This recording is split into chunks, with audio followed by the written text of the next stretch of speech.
आम आलोचना को स्वागत। आम पाखरे आज अच्छी कृष्ण कथामृत ओडियारू किछि बाणीर एक संग्रह। एगुड़िक केवल माने उपदेश नुहे बरं जीवनर भिन्न भिन्न दिग को नहीं किछि गभीर चिंताधारा। आउ आमर उद्देश्य हेउछि एहा भितरु आजिर जीवन पाई किछि वास्तविक सूत्र खोजी बाहर करिबा। एकदम ठीक कथा। कारण एही भली लेखा गुडी को पढ़िबा को भल लागे, किंतु प्रश्न उठे एहा को आमे आम दैनंदिन जीवन रे, आम चाकिरी क्षेत्र रे, आम संपर्क रे केमिति प्रयोग करिबा। आज आमे सेही विषय रे ही टिके गभीर भावे कथा हेबा, विशेष करी से जो भाग्य और परिश्रम भितर थिबा चिरंतन द्वंद्व को नहीं। हाँ, सेइठु ही आरंभ करिबा। एही संग्रहर गोटे कथा मते बहुत माने आकर्षित कला। सेथिरे लेखा अछि जे जीवन एक पूर्व निर्धारित मंच, आउ आमे समस्ते निज निजर अभिनय करिबाकू आसीछु।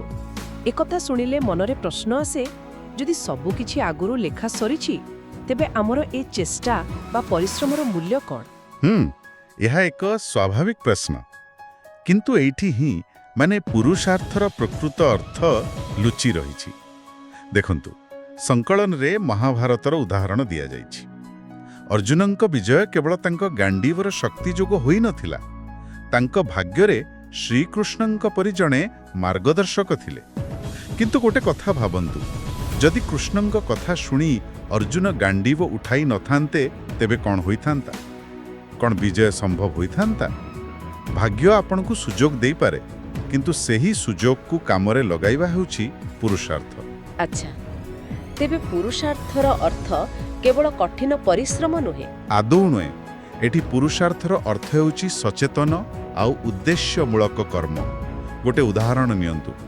जणे लोक दिनसारा पत्थर भांगुछि, ताहा केवल श्रम, किंतु जेतेबेले जणे शिल्पी सेई पत्थर को भांगी गोटे सुंदर मूर्ति गढ़िबा को चेष्टा करे, सेटा हेउछि पुरुषार्थ। उद्देश्य ही आम कर्म को मूल्य दिए। भाग्य हेउछि सेई पत्थर, आउ आमे निज पुरुषार्थरे ताकू की रूप देबा, सेटा आम उपरे। वाह, यह बहुत सुंदर भावे बुझाइले। आजिकाली क्यारियर रे भी तो एमिति हुए। बहुत प्रतिभाशाली लोक भी सठिक सुजोग अभावरू पछरे रही जांती। तेबे एथिरे समुद्रर ढेउ को नहीं मध्य गोटिए तुलना अछि। कुहा जाइछि भाग्यर ढेउ काठ डंगा को बुढ़ाई देई पारे, किंतु जदि मनोबल लुहा भली शक्त हुए, सेही ढेउ ही आमको कूलरे लगाई दिए। आउ सेही मनोबल ही आम कर्मरु आसे।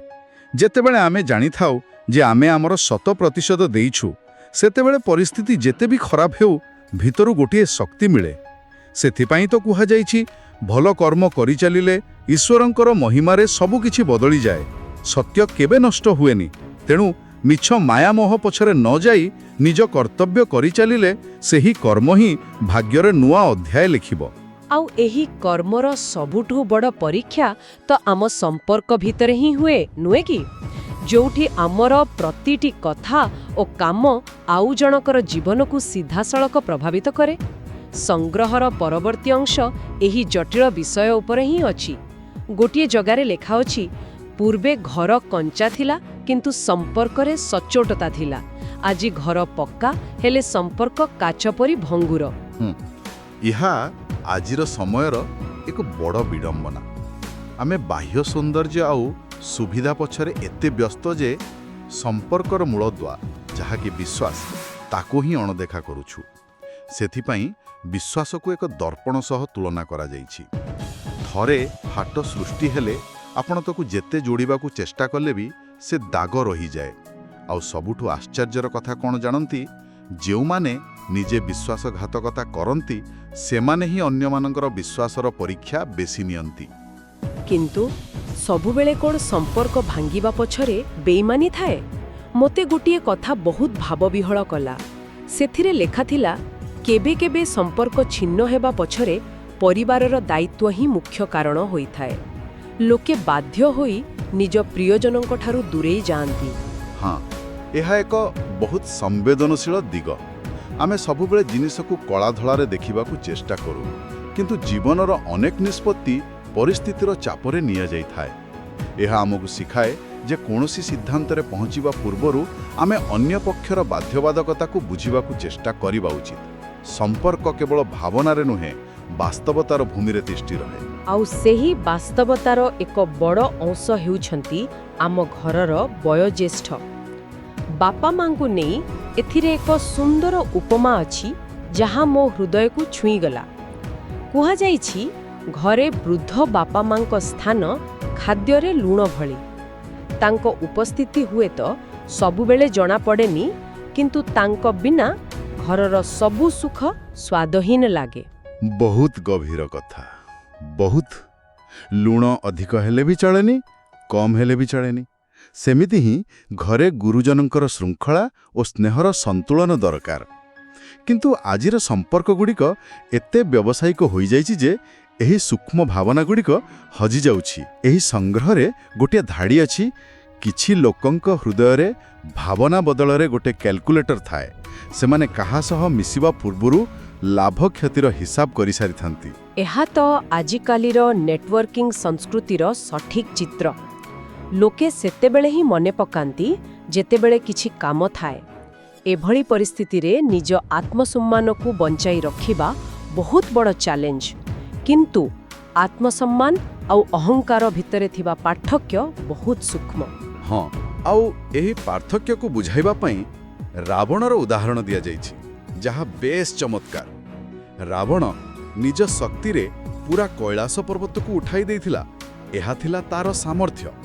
କିନ୍ତୁ ଯେତେବେଳେ ଅଙ୍ଗଦ ନିଜର ଗୋଟିଏ ପାଦକୁ ସଭାରେ ରଖି ଚ୍ୟାଲେଞ୍ଜ କଲା, ରାବଣର ସବୁ ଶକ୍ତି ବିଫଳ ହେଲା। କାହିଁକି? କାରଣ କୈଳାସ ଉଠାଇବା ବେଳେ ତା ପାଖରେ ଶକ୍ତି ଥିଲା, କିନ୍ତୁ ଅଙ୍ଗଦ ସାମ୍ନାରେ ତା ପାଖରେ କେବଳ ଅହଙ୍କାର ଥିଲା। ଏହାର ଅର୍ଥ ଶାରୀରିକ ବଳ ଅପେକ୍ଷା ଚରିତ୍ର ବଳ ଅଧିକ ଶକ୍ତିଶାଳୀ। ନିଶ୍ଚିତ ଭାବରେ ଅହଙ୍କାର ଆମକୁ ଭିତର ଦୁର୍ବଳ କରିଦିଏ। ଏହା ଆମକୁ ଭୁଲ ସ୍ୱୀକାର କରିବାକୁ ଦିଏ ନାହିଁ। କିନ୍ତୁ ପ୍ରକୃତ ଶକ୍ତି କ'ଣ? ଏହି ସଂଗ୍ରହରେ ତାର ଏକ ସୁନ୍ଦର ପରିଭାଷା ଦିଆଯାଇଛି। କୁହାଯାଇଛି, ଦୁନିଆର ସବୁଠାରୁ ଶକ୍ତିଶାଳୀ ବ୍ୟକ୍ତି ସେ ଯିଏ ଏକାକୀ କାନ୍ଦି ନିଜକୁ ନିଜେ ସମ୍ଭାଳି ନିଏ, ଆଉ ନିଜ କଷ୍ଟକୁ ନିଜ ହସ ଭିତରେ ଲୁଚାଇ ରଖିପାରେ। ଏହା ଶୁଣିବାକୁ ଯେତିକି ସାଧାରଣ ଲାଗୁଛି, କରିବାକୁ ସେତିକି କଷ୍ଟ। ବିଶେଷ କରି ଆଜିର ସୋସିଆଲ ମିଡିଆ ଯୁଗରେ, ଯେଉଁଠି ସମସ୍ତେ ନିଜର ଖୁସିକୁ ପ୍ରଦର୍ଶନ କରିବାରେ ବ୍ୟସ୍ତ, ସେଠି ନିଜ ଦୁଃଖକୁ ଏକୁଟିଆ ସାମ୍ନା କରିବା ପାଇଁ ବହୁତ ସାହସ ଦରକାର। ଏହା ହିଁ ଆନ୍ତରିକ ଭକ୍ତି। ଏହି ପ୍ରସଙ୍ଗରେ ଶ୍ରୀକୃଷ୍ଣଙ୍କର ଗୋଟିଏ ଉଦାହରଣ ମନେ ପଡ଼ୁଛି। ଯେଉଁ କୃଷ୍ଣ ଗୋଟିଏ କାଣି ଆଙ୍ଗୁଠିରେ ପୁରା ଗୋବର୍ଦ୍ଧନ ପର୍ବତକୁ ଉଠାଇ ଧରିଥିଲେ, ସେହି କୃଷ୍ଣ ବଂଶୀ ବଜାଇବା ପାଇଁ ଦୁଇଟି ହାତର ବ୍ୟବହାର କରୁଥିଲେ। ଏହା ଭିତରେ ଏକ ଗଭୀର ଦର୍ଶନ ଲୁଚି ରହିଛି। ହଁ, ଏହା ବାସ୍ତବରେ ଚିନ୍ତା କରିବାର ବିଷୟ। ଶକ୍ତି ପ୍ରଦର୍ଶନ ପାଇଁ ଗୋଟିଏ ଆଙ୍ଗୁଠି, କିନ୍ତୁ ପ୍ରେମ ଓ ସଙ୍ଗୀତ ପାଇଁ ଦୁଇଟି ହାତ। ମାନେ କାହାକୁ ସୁରକ୍ଷା ଦେବା ପାଇଁ ବା କୌଣସି ବିପଦର ମୁକାବିଲା କରିବା ପାଇଁ କଠୋରତା ଆବଶ୍ୟକ, କିନ୍ତୁ ପ୍ରେମ, ସମ୍ପର୍କ ଓ କଳା ପାଇଁ ସମ୍ପୂର୍ଣ୍ଣ ସମର୍ପଣ ଓ କୋମଳତା ଦରକାର। ପ୍ରକୃତ ଶକ୍ତିଶାଳୀ ବ୍ୟକ୍ତି ଜାଣିଥାଏ କେଉଁଠି କଠୋର ହେବାର ଅଛି ଆଉ କେଉଁଠି ନରମ। ଆଉ ଏହି ଜ୍ଞାନ ହିଁ ଆମକୁ ଆତ୍ମସମ୍ମାନ ବଜାୟ ରଖିବାରେ ସାହାଯ୍ୟ କରେ। ତେଣୁ ସେଥିପାଇଁ ଏଥିରେ ସ୍ପଷ୍ଟ ଭାବେ କୁହାଯାଇଛି, ଯେଉଁଠି ନିଜର ଭୁଲ ନାହିଁ ସେଠାରେ କେବେ ବି ମୁଣ୍ଡ ନୁଆଇବା ଉଚିତ ନୁହେଁ, ଆଉ ଯେଉଁଠି ସମ୍ମାନ ମିଳୁନାହିଁ ସେଠାରେ ମୁହୂର୍ତ୍ତେ ମଧ୍ୟ ରହିବା ଅନୁଚିତ। ଏହାକୁ ହିଁ ଆତ୍ମସମ୍ମାନ କୁହାଯାଏ। ବେଳେବେଳେ ନିଜ ମୂଲ୍ୟବୋଧ ପାଇଁ ଟିକେ କ'ଣ କହିବା, ଜିଦଖୋର ବା ଅହଙ୍କାରୀ ହେବା ଜରୁରୀ ହୋଇପଡ଼େ। ତାହା ଦୁର୍ବଳତା ନୁହେଁ, ବରଂ ନିଜ ଅସ୍ତିତ୍ୱର ସୁରକ୍ଷା। କେଉଁଠି କଠୋର ହେବା ଆଉ କେଉଁଠି ନରମ, ଏହା ଜାଣିବା ହିଁ ତ ଜୀବନର କଠୋର ବାସ୍ତବତାକୁ ସାମ୍ନା କରିବାର କଳା। ଏହି ସଂଗ୍ରହର ଶେଷ ଭାଗରେ ଜୀବନର କିଛି ଏଭଳି ଦାର୍ଶନିକ ଦିଗ ଉପରେ କୁହାଯାଇଛି। ଆଉ ସବୁଠୁ ଗୁରୁତ୍ୱପୂର୍ଣ୍ଣ ବାକ୍ୟଟି ହେଉଛି, ଏହି ସମୟ ମଧ୍ୟ ଅତିକ୍ରମ କରିବ। ଏହା କେବଳ ଏକ ବାକ୍ୟ ନୁହେଁ, ଏହା ଏକ ମେଣ୍ଟାଲ ଆଙ୍କର, ମାନେ ମାନସିକ ସ୍ଥିରତାର ମନ୍ତ୍ର। ଯେତେବେଳେ ଆମେ ବହୁତ ଖୁସିରେ ଥାଉ, ଏହି ବାକ୍ୟ ଆମକୁ ଅହଙ୍କାରୀ ହେବାରୁ ବଞ୍ଚାଏ। ଆଉ ଯେତେବେଳେ ଆମେ ଗଭୀର ଦୁଃଖରେ ଥାଉ, ଏହା ଆମକୁ ଆଶାର କିରଣ ଦେଖାଏ। ଏହା ବୁଝାଏ ଯେ ଜୀବନରେ କିଛି ବି ସ୍ଥାୟୀ ନୁହେଁ, ନା ସୁଖ ନା ଦୁଃଖ। ଏହି ପରିବର୍ତ୍ତନକୁ ନେଇ କୁମ୍ଭାର ଆଉ ମାଟିର ଗୋଟିଏ ଛୋଟ କାହାଣୀ ଅଛି। କୁମ୍ଭାରଟିଏ ମାଟିରେ ଚିଲ୍ମ ତିଆରି କରୁଥିଲା। ହଠାତ୍ ତା ମନ ବଦଳିଗଲା ଆଉ ସେ ସେହି ମାଟିରେ ଗୋଟିଏ ସୁରାହି ତିଆରି କଲା। ଏହା ଦେଖି ମାଟି କହିଲା, ତୁମର ତ କେବଳ ଚିନ୍ତା ବଦଳିଲା, କିନ୍ତୁ ମୋର ପୂରା ଜୀବନ ବଦଳିଗଲା। ଏହାର ଗଭୀର ଅର୍ଥ କ'ଣ ହୋଇପାରେ? ଦେଖନ୍ତୁ, ଏଇ କାହାଣୀରୁ କେବଳ ନିଷ୍ପତ୍ତିର ମହତ୍ତ୍ୱ ନୁହେଁ, ବରଂ ଉଦ୍ଦେଶ୍ୟର ପରିବର୍ତ୍ତନ କେତେ ଶକ୍ତିଶାଳୀ ତାହା ବୁଝାପଡ଼ୁଛି। ଚିଲ୍ଲମର ଉଦ୍ଦେଶ୍ୟ କ'ଣ? ତାହା ନିଜେ ଜଳେ ଆଉ ଅନ୍ୟକୁ ବି ଜଳାଏ। ଏକ ପ୍ରକାର ବିନାଶକାରୀ। କିନ୍ତୁ ସୁରାହି, ସେ ନିଜେ ଶୀତଳ ରହି ଅନ୍ୟର ଶୋଷ ମେଣ୍ଟାଏ। ଏହା ସହାୟକ। ଯେତେବେଳେ କୁମ୍ଭାରର ଉଦ୍ଦେଶ୍ୟ ବିନାଶକାରୀରୁ ସହାୟକ ହେଲା, ଫଳାଫଳ ପୂରା ବଦଳିଗଲା। ଆମ ଜୀବନରେ ବି ସେମିତି। ଆମ ଛୋଟ ଛୋଟ କାମ ପଛର ଉଦ୍ଦେଶ୍ୟ ହିଁ ବଡ଼ ପରିବର୍ତ୍ତନ ଆଣିଥାଏ। ଏହା ବହୁତ ବଡ଼ ଶିକ୍ଷା। ଆମର ଗୋଟିଏ ସକାରାତ୍ମକ ନିଷ୍ପତ୍ତି କେବଳ ଆମ ପାଇଁ ନୁହେଁ, ଆମ ଚାରିପାଖର ପରିବେଶକୁ ବି ଶୀତଳତା ଦେଇପାରେ। କିନ୍ତୁ ସମାଜରେ ତ ସବୁବେଳେ ନକାରାତ୍ମକ ଲୋକ ଥାଆନ୍ତି, ଯେଉଁମାନେ ଆମ ପଛରେ କଥା କୁହନ୍ତି। ସେମାନଙ୍କୁ କିପରି ସାମ୍ନା କରିବା? ଏଥିରେ ଏକ ବହୁତ ମଜାଦାର ଉପାୟ ଦିଆଯାଇଛି। କୁହାଯାଇଛି, ଯେଉଁମାନେ ଆପଣଙ୍କ ପଛରେ ନିନ୍ଦା କରନ୍ତି ସେମାନଙ୍କୁ ଧନ୍ୟବାଦ ଦିଅନ୍ତୁ, କାରଣ ସେମାନେ ନିଜ ସମୟ ନଷ୍ଟ କରି ଆପଣଙ୍କ ବିନା ପଇସାରେ ପ୍ରଚାର କରୁଛନ୍ତି। ଆପଣଙ୍କ ଅନୁପସ୍ଥିତିରେ ବି ଆପଣଙ୍କ ଚର୍ଚ୍ଚାରେ ରଖୁଛନ୍ତି। ସେମାନଙ୍କ ସହ ଯୁକ୍ତି କରି ନିଜ ଶକ୍ତି ଆଉ ସମୟ ନଷ୍ଟ କରିବା ଅପେକ୍ଷା ନୀରବର ହିଁ ନିଜ କାମରେ ଆଗକୁ ବଢ଼ିବା ହିଁ ସେମାନଙ୍କ ପାଇଁ ସବୁଠୁ ବଡ଼ ଜବାବ। ଅର୍ଥାତ୍ କିଛି ଲୋକଙ୍କଠାରୁ ଦୂରତା ବଜାୟ ରଖିବା ହିଁ ବୁଦ୍ଧିମାନର କାମ। ଏହା ମୋତେ ଚାଣକ୍ୟଙ୍କର ସେହି ନୀତି ମନେ ପକାଇ ଦେଉଛି। ହଁ, ସେହି ନୀତି ଏଠାରେ ମଧ୍ୟ ଉଲ୍ଲେଖ କରାଯାଇଛି। ଦୁଷ୍ଟ ବନ୍ଧୁ, ଖରାପ ଜୀବନସାଥୀ କିମ୍ବା ଅମାନିଆ ଶିଷ୍ୟ, ଏମାନଙ୍କ ସହ ରହିବା ଅପେକ୍ଷା ଏକାକୀ ରହିବା ଶ୍ରେୟସ୍କର। କାରଣ ଏଭଳି ସଙ୍ଗତ ଆମ ଜୀବନକୁ ଆଲୋକିତ କରିବା ପରିବର୍ତ୍ତେ ଅନ୍ଧକାର ଆଡ଼କୁ ଠେଲିଦିଏ। ଆଉ ଆଜିର ଦୁନିଆରେ ନିଜର ମାନସିକ ଶାନ୍ତି ପାଇଁ ଏହା କେବଳ ଏକ ଉପଦେଶ ନୁହେଁ, ଏକ ଆବଶ୍ୟକତା। ତେବେ ଆଜିର ଏହି ପୂରା ଆଲୋଚନାରୁ ଯାହା ମୁଁ ବୁଝିପାରିଲି, ତାହା ହେଲା ଭାଗ୍ୟ ଆଉ କର୍ମ ପରସ୍ପରର ଶତ୍ରୁ ନୁହନ୍ତି, ବରଂ ସହଯୋଗୀ।